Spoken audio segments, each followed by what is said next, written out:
Welcome to the channel. In today's video we are going to be replacing a bathtub spout. Now the reason that I'm replacing this is my current spout has a diverter that when we pull it up, a lot of the water continues to come out from underneath. So the easiest solution in my mind is just replace the spout. They're relatively inexpensive. I will link the one down below that I have here in my hand. I got it from Amazon. The thing that you want to start with before you go ahead and order one is see the type of spout you have. There are typically two different types. One type screws off and the other type, like this one, has a set screw. Now we'll look at this a little more closely, but there's a little set screw on the bottom that uses an Allen wrench, and once you slide this in place, you lock it down with that set screw and you're ready to go. So let's get into the bathroom and get this project done. First, you'll have to remove the old caulk. This is easily done by using a razor blade or a utility knife.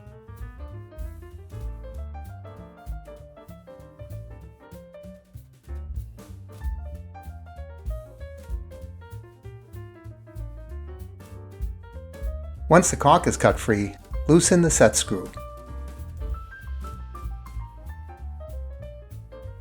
At this point, the spout should slide right off. I turned it here to give you a better view of that set screw.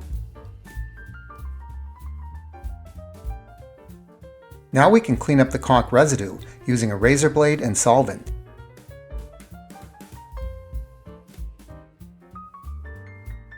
While this pipe is pretty clean, I'll still clean it up to remove any gouges or burrs. This looks very clean, but I'll remove any residue with solvent. I'm using Goof Off because I have it on hand and it does a good job.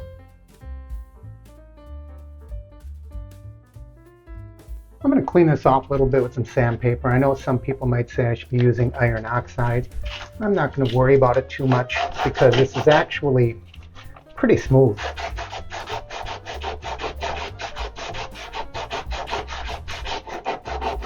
That's pretty good. I just wanted to make sure that there are no burrs or rough spots because there are O-rings in there and you don't want to tear them up, particularly at that front edge.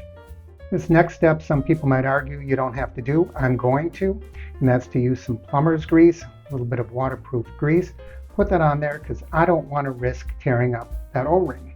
I'm just going to spread some of this on here. Make sure you use this. Don't use something like Vaseline because that can actually deteriorate that ring. So I'm just going to spread some of this on. There we go. So let's make sure that that set screw is turned all the way back. Else that's going to be kind of a challenge to put in there. Okay, so that set screw is all the way back. Now we're going to slide this on. Just like that. Make sure that it's going straight up and down, and then I'm going to go underneath and I'm going to tighten that set screw.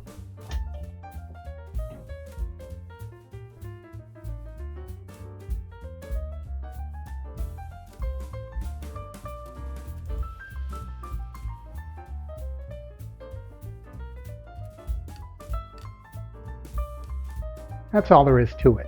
It's a simple project, but don't feel rushed. If it takes you 15 minutes, that's great. If it takes you an hour and 15 minutes, so what? Just do a good job because you're going to be using it for many years to come. I hope that you enjoyed this video and got something out of it. Please like, share, subscribe, and I'll see you here next time on the Average Me channel.